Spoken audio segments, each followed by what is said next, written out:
Awesome. Well, hello, everyone. Devette here. I am the Christian numerologist and relationship coach.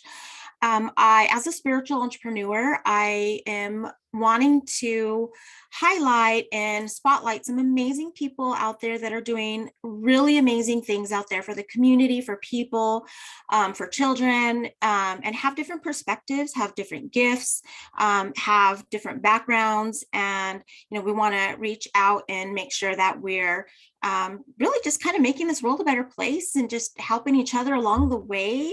So today I am super excited to introduce to you Jillian and Zambon. Did I say that right?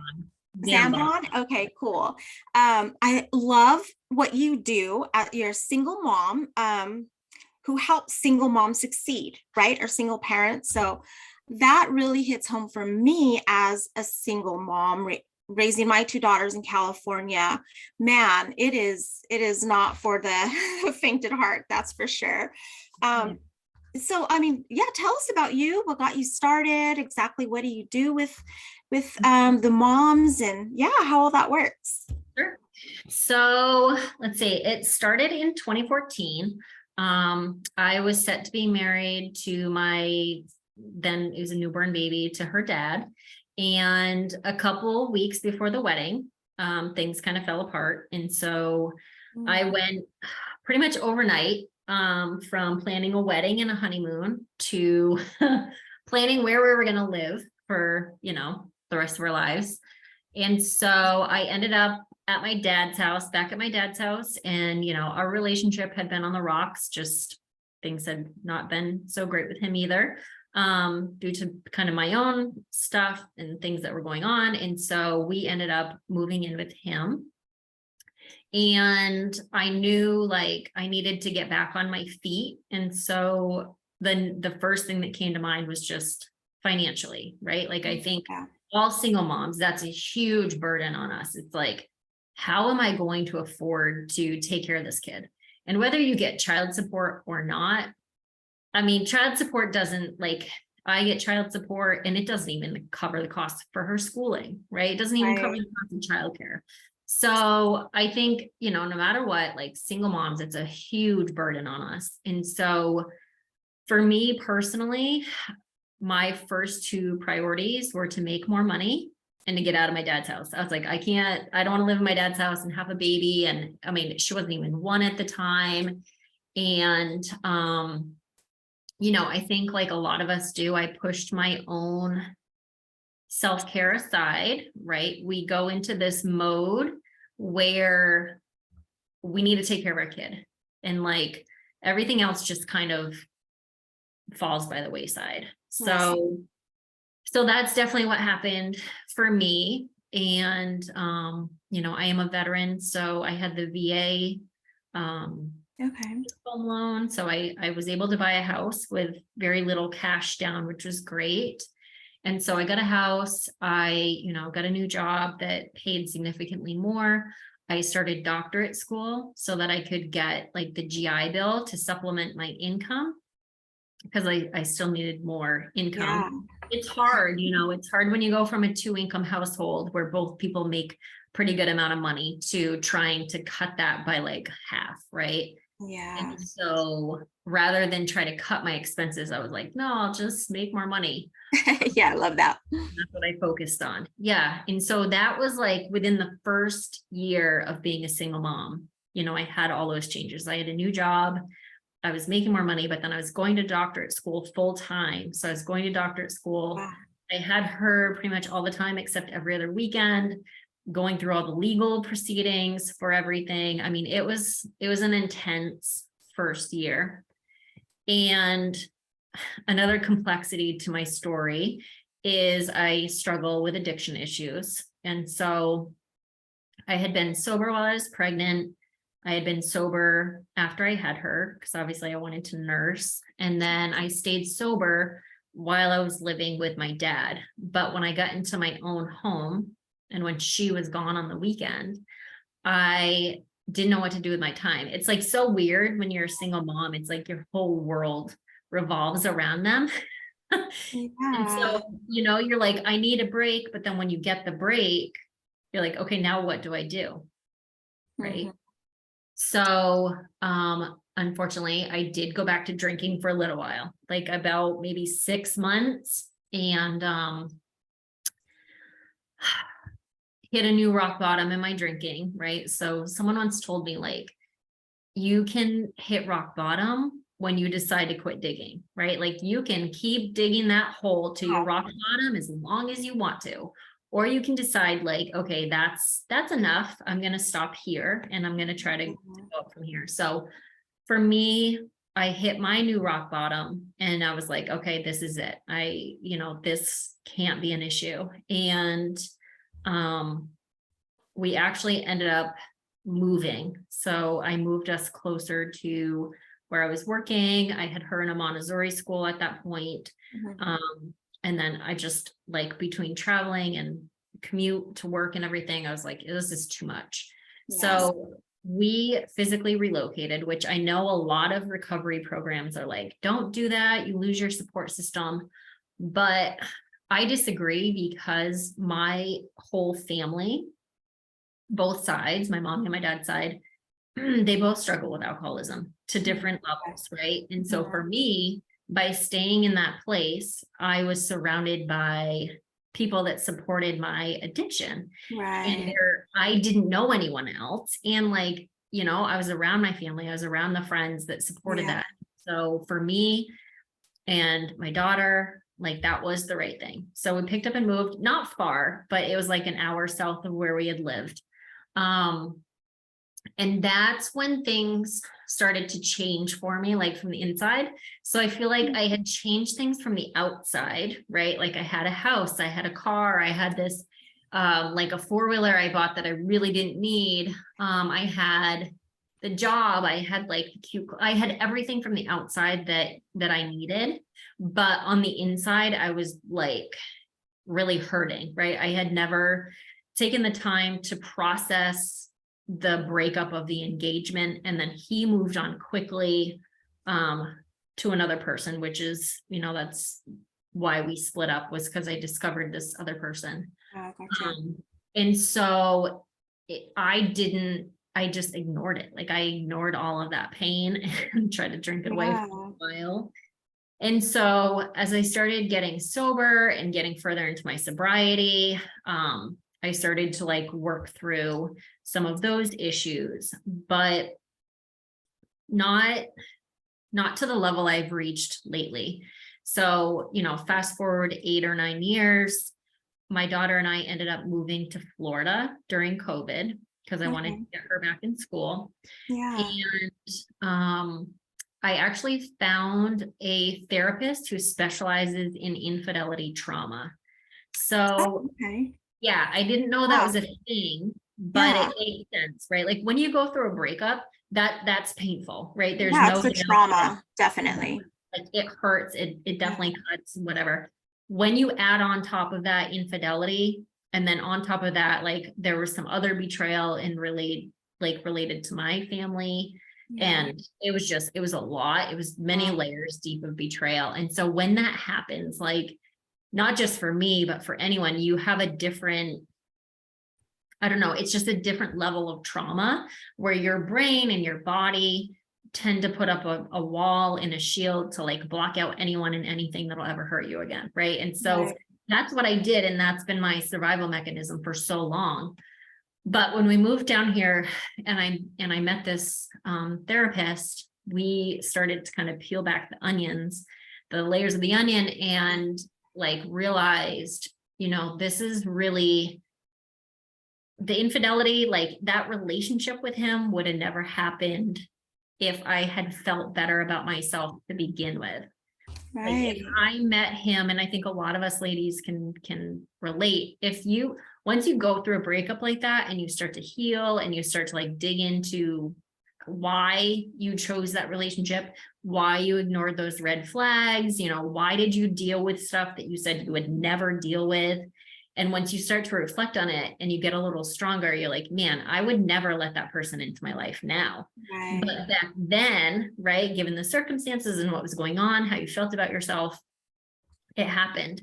So that's a lot of what I've worked with her, is like working on me, old messages, old, belief patterns, victim, like when you're an alcoholic too, you tend to victimize yourself, like, oh, poor me. And so getting rid of all of that mentality, like, Yeah. no, it's not poor me. Yes, it's bad that the relationship ended in infidelity, but I wasn't an innocent bystander, right? I let him get away with things without setting any boundaries, or without just saying like, this is unacceptable.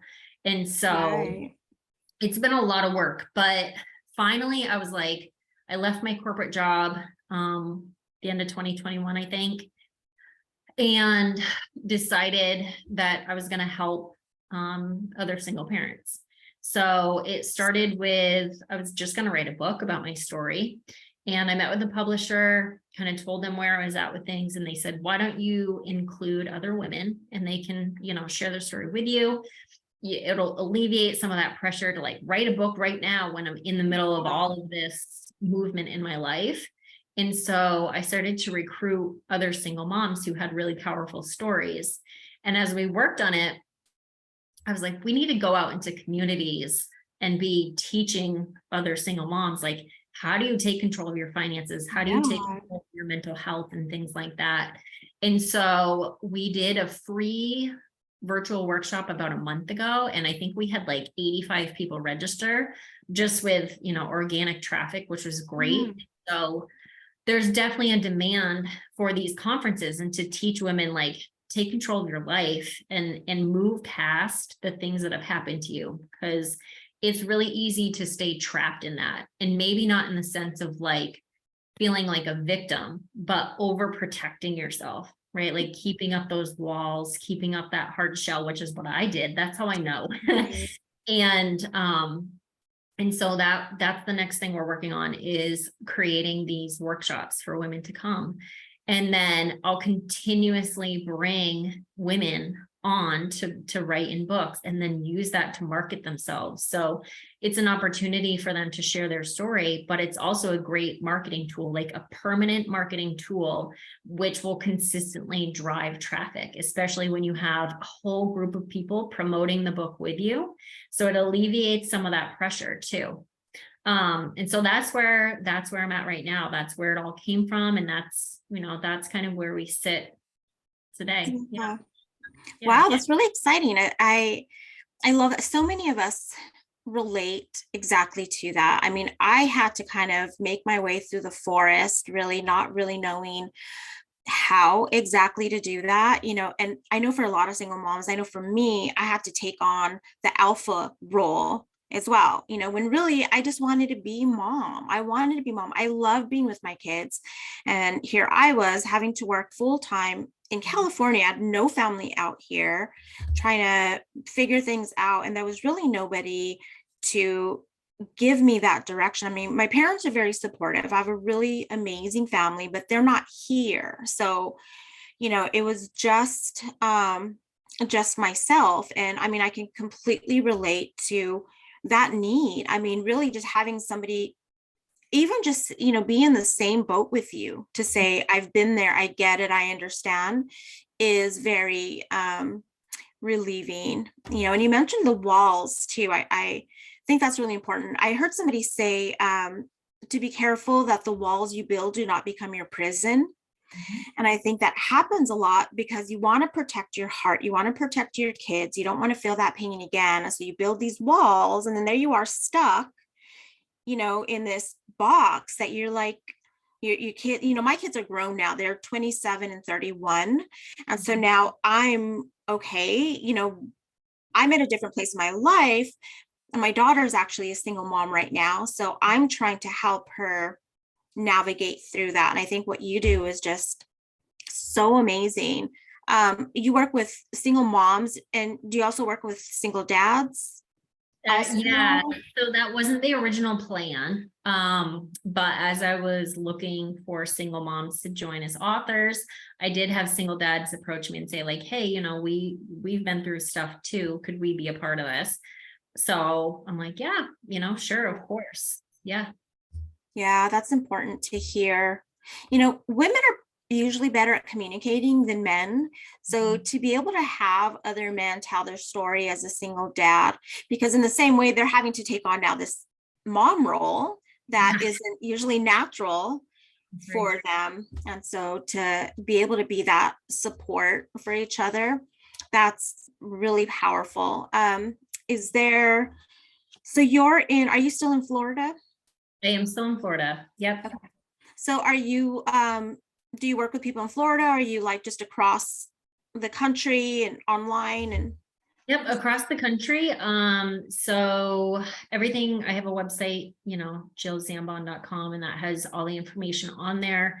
And I'm very active on social media. So if people follow me on social, that's a great way to kind of stay connected and just stay up to date. I love to meet people on social. It's so funny. Like, I posted a job description the other day looking for help, and someone messaged me and they were like, "Oh, I was at your conference and I've seen this on social media," and so they feel like they know me. So I love that. So social is a great way to get connected. Um, I've had requests to go even outside the country, and so we'll get there. We'll definitely be global. I'm hoping within the next year or two, but I'm just trying to kind of roll things out in the US first. yeah, yeah, We're to global, but that's part of the plans too, is we'll definitely be international. Yep. yeah.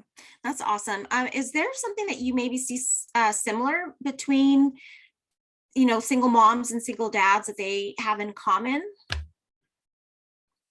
So, I mean, that's tough. I think we both go through the same maybe victim pattern at first, right? And so the guy I'm partnering with in Texas, actually, he does networking for single dads. And I think even though men don't want to admit it, when they go through a breakup, they go through similar emotions, right? And I think they tend to bury them and hide them. So he had a guy that was suicidal. He didn't know the guy was suicidal, but by having that networking meeting where he could like have other guys to talk to about what was going on, they saved his life. And Wow. so single dads, like they really bury that stuff pretty deep, Yeah. versus single moms, I think are, I don't know. I don't think we tend to go around telling people about our stuff either. It's Right. embarrassing. Like when it Yeah. comes down to it, we all feel like we're in a Jerry Springer show. Like we don't want to tell people what's happened. It's embarrassing. Right. We can't believe that this happened to us. We're like, how did I get here? And so Yeah. that's definitely a commonality. Um, and then I think we do all tend to put up some level of walls. So some of us go on to meet people, but out of I think I had 12 women in this last book, only 2 of them met new people. Oh, That's wow. it. That's interesting. Wow. Okay. Yeah. Wow. So it's a very low percent, I've noticed, of single parents that go Wow. on to meet a new partner. Yeah. That's interesting. Yeah, because I mean, we've been divorced. Oh my gosh, it feels like forever, probably 15, 17 years now. Mhm. And I mean, since then, I have always had relationships like at a distance, either like long distance or really kind of far away, where I'm just like, you want that, but there has to be walls there too that I'm, and at my age, I'm going to be 50 in March, and I'm thinking I'm so comfortable just kind of like being on my own. I can like go visit a friend here or there and, spend a weekend with a girlfriend, Mhm. wherever, and not have to worry about anything. But then yet at the same time, that is missing. And I think it's really important for, both to kind of have that safe, you Mhm. know, place to be able to come to. But like you were saying with the trauma, I mean, how do you really get over that unless you really work with somebody to process that? Is that something that you offer as well, as far as like the trauma goes? Yeah, so I'm not a therapist, but one thing that I've learned that I am going to integrate in my curriculum for the conferences, is, so it's called IFS. I don't remember what it stands for, but basically it's a type of therapy that talks about how you create different parts of yourself to make yourself not feel pain. So like there's the centered, for like God aligned part of yourself, right? That is calm, it's centered, it knows your ethics, your morals, it knows exactly who you are, what you stand for, it knows the right things to do when you're confused, right? And inside, we all have that inside, but what happens is that when things happen in life, so I had an alcoholic dad, my parents got divorced when I was 7. I was like a mini parent at the age of 7 years old. I'm like acting like an adult. So what happens is I've created a part, right? And it's however that looks, but there's a part of me that's out there that's like trying to fend off anyone and anything that's going to make me feel pain related to that scenario. So when I start to see things that remind me of that scenario, I'm like, no, I'm out. And so, it's kind of like fight, flight, or freeze response. For me, what I do is I run away. And I know that about myself. So when things get hard, I run away. And so I'm starting to recognize that. But it's like single parents, there's so much pressure on us. Like, when are you going to meet another person? And for me, mid 30s, my mom, and she's like, when are you gonna, you're running out of time to have a kid. I'm like, I know it's probably not going to happen. But when people say that to us, the problem is that we carry so much trauma from being a single parent and from that breakup, typically, I would say 90% of us, this is how we are. For people to tell us, like, go out and meet someone else, immediately our body starts to go into this like panic mode. And so actually we're not even there yet. Like, we're still at the point, we need to rewind.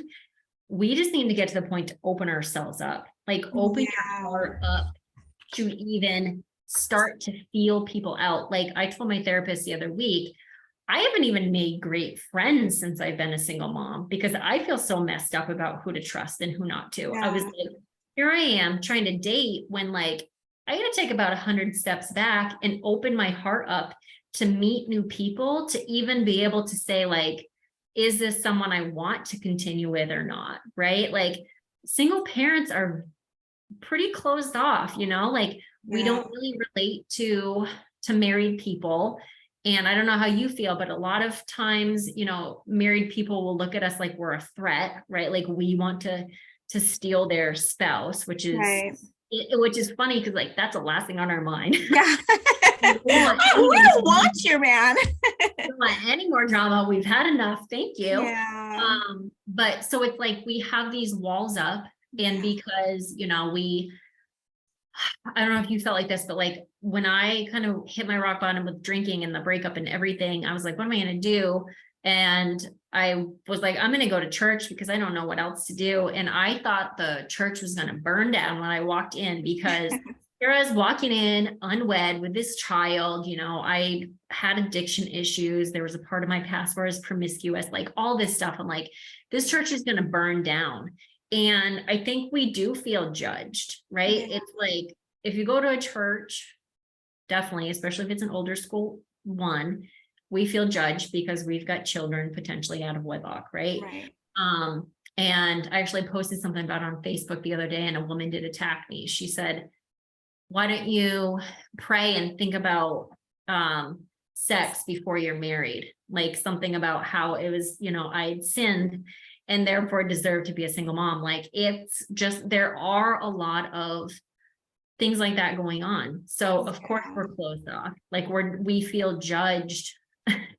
It's crazy. And then you can't, and it's like, who do you go to as friends? Because people that are my age, they're probably married if they have kids, right? A lot of them. Right. Other single moms, like, when are you going to get together? We have our kids all the time. It's hard. Yeah.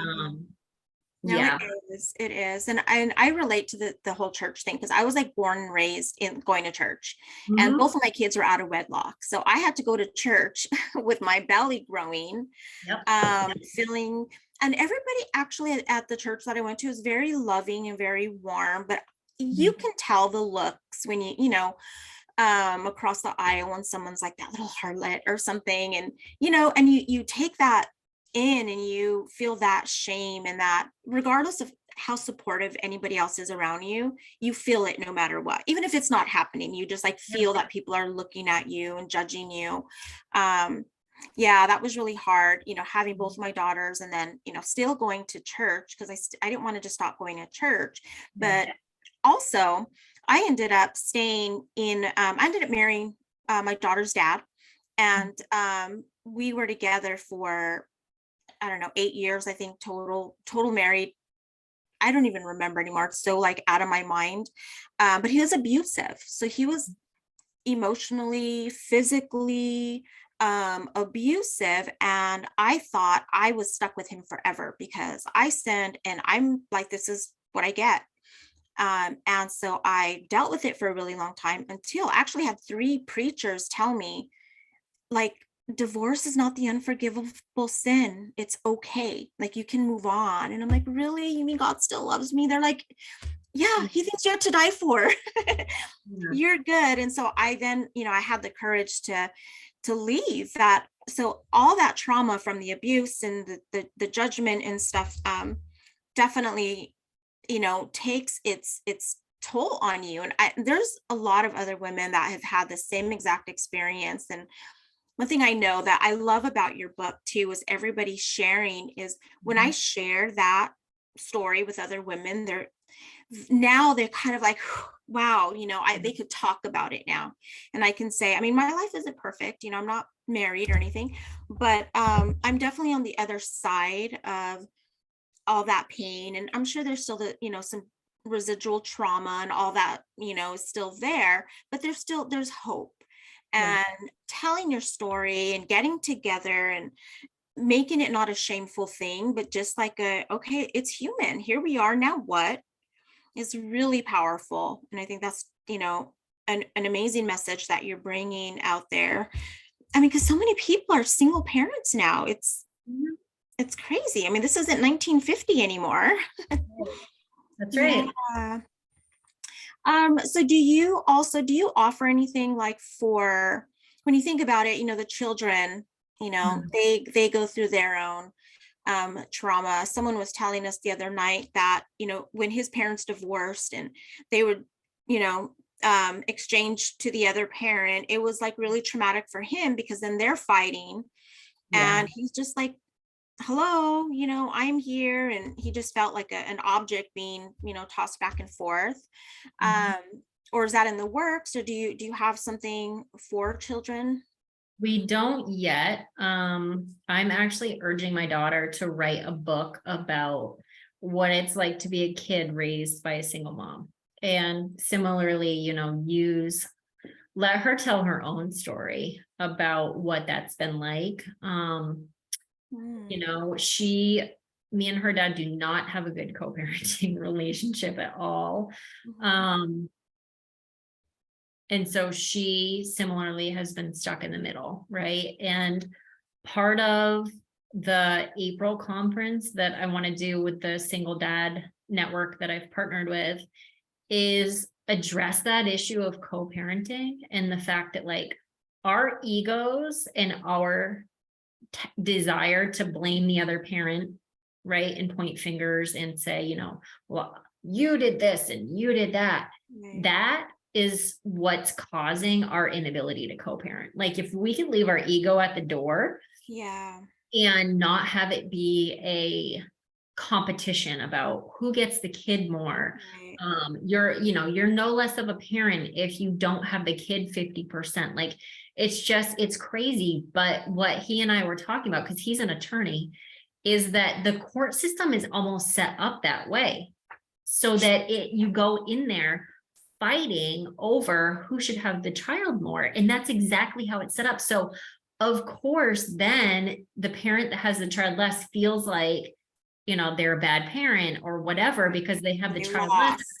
Yeah. When it's like, it shouldn't even be about that. It's like, if you guys, honestly, if you guys can get along and you can share the kid and you can imagine a world where the court system doesn't have to be involved, where you and the other parent aren't pointing fingers. Like I so wish when him and I split up, that I wasn't so angry and hurt about the cheating, because imagine how much better our relationship would be now 9 years later. But I was so hurt and so angry that, you know, and whatever. But even now, like, things have not gone very well since then anyway. But imagine where if the court system wasn't involved and like the parents could work it out, and you just share the cost of the children, right? If they go to childcare, you split it 50-50. They need clothes. If they're with you, you go buy them. It's like when you split up and there's this co-parenting, the court ends up having more control over your children than you do. Like, we had wanted to move at one point and we couldn't because he wouldn't allow us to. And so then we went to court, and then it was at the judge's discretion, right? So it's like, because we can't figure this shit out ourselves, now we're giving the court, we are letting the court run our lives and our children's lives because we can't figure it out. So part of that little, I shouldn't say that little, part of that conference is going to be breaking down the walls around co-parenting, and like, leave the ego at the door, leave the finger pointing and the blame and the hurt at the door, right? And how do we co-parent in a way that's healthy for both of you, right? Like, we as parents should have the right to be happy too, right? And we should be able to, if we need help from the other parent, call them like, hey, I need help, right? But that's not how it is for most of us. It is not how it is. Yeah, that is really, really unfortunate, because I mean, yeah, everybody should win, right? It didn't work out, it didn't work out. Okay, here we are now. What? We have a kid together. So teaming up to not make it about each other, but really what's best for that kid. So that way they're not in therapy in 20-30 years from now. You know, I can speak to my parents divorced when I was a teenager. And that was really hard for me. And actually it was like right after that I ended up getting pregnant with an abusive guy, you know, twice, and then married. And but it really broke my heart. What happened though is my parents were able to come together and be friends, and they're almost like best friends still today. So my mom will come out, she lives in Las Vegas, and she'll come to California and visit us for a couple of weeks. You know, my dad will be here, and they're friends. And it is the most rewarding thing for me to be able to have them. And even though they're not a romantic couple, they're still like respect and love. And to me, I'm like, that's like really true love. Like, if you, it doesn't have to be romantic, but to just really be respectful and care. And, you know, we didn't work out, and this happened and that happened, but we can still be good to each other, you know. And that has really helped me, I think, in my my journey and my healing, being able to have two sound-minded parents, you know, be able to still be okay, even though everything got messed up and broken, and, you know, they lost their house, and they, you know, it was a whole thing. To see them be okay, it kind of gave me a little bit of direction, I guess, to kind of find my way a little bit too. So, wow, that is powerful that you're doing that. That is, I mean, because it's one thing to, as a single parent, to figure out, you know, what to do and how to, you know, make things work, and how to make dinner and do laundry and all this stuff at the same time, and homework. And but to really know that it's okay to put your walls down. It doesn't mean you're weak or you're wrong or you're okay with what they did or anything. You're just saying, I don't want to fight anymore. Let's just have peace. Right. Yeah.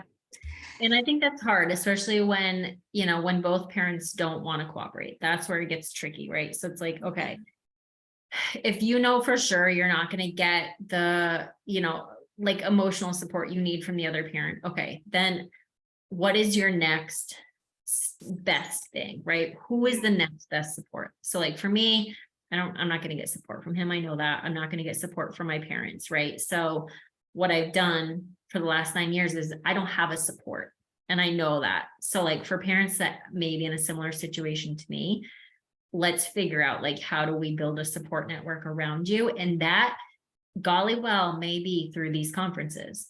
They may meet someone at this conference who is going to be their support system. And that is part of my hope, is that that is what happens, is they meet friends who they, you know, lifelong friends, where they've been through the same stuff. they can support each other. If they need a shoulder to cry on, they have someone to pick up the phone and call. Because a lot of us, we do this in isolation, is the truth. Yeah. Wow, that's powerful. And so you have an upcoming event going on, you said in February, Transform Your Life. Is that's with both single moms and single dads? So the one in February is just for single moms. And then the one in April, that'll be in Texas. That one will be for single moms and for single dads. Okay, awesome. So if anybody wants to know more about that, do they go to your website, or is there a link for that? Go to my website. I can send you the link if you want to put it in the description below. I can send you the link, conferences and all that. Yes, please do. And then your book is coming out, so I'm sure people want to hear about that too. And that's you said the ebook's coming out December. Oh, tomorrow. Okay. Yep. So the ebook launches tomorrow, and then the paperback copy will be out on or around December 6th. Okay, perfect. Awesome. So best way to get a hold of you is through your website, Facebook. I would do Facebook or Instagram. I'm usually on that a lot. If they know they want to come to a conference or they want to order a book, then yes, head over to my website. But if they want to just chat with me directly, Facebook or Instagram is best. Yeah. Okay. And then I guess lastly, I mean, how can the community support you? Like, what are you looking for? I mean, single parents to come in and take your be a part of this conference. And then also I'm sure there's like support systems, like maybe therapists or different people you can partner with in this. Yeah, definitely. If you're listening to this and you are a therapist or a mediator, family law, any of those things that pertain to what we're doing, even, to your point, people that deal with pediatrics. So, pediatric therapy, things like that. Yeah, definitely reach out. I'm always looking for partners, even people to bring onto the stage with me who can speak to those things better than I can. So, yeah. Awesome. Wonderful. Wow. Well, I think what you're doing, it's just so amazing. I haven't heard of anything like this, and I know that there are things like, church groups, or there's different things like for singles and stuff like that. But I just kind of get this feeling this is going to be kind of a new wave of bringing what's been broken kind of together and, fixing it as best as we can. So I'm definitely in full support of this, with you. I'll definitely stay in contact with you. I would love to support in any way I can based on my experience too and stuff. So so it's needed.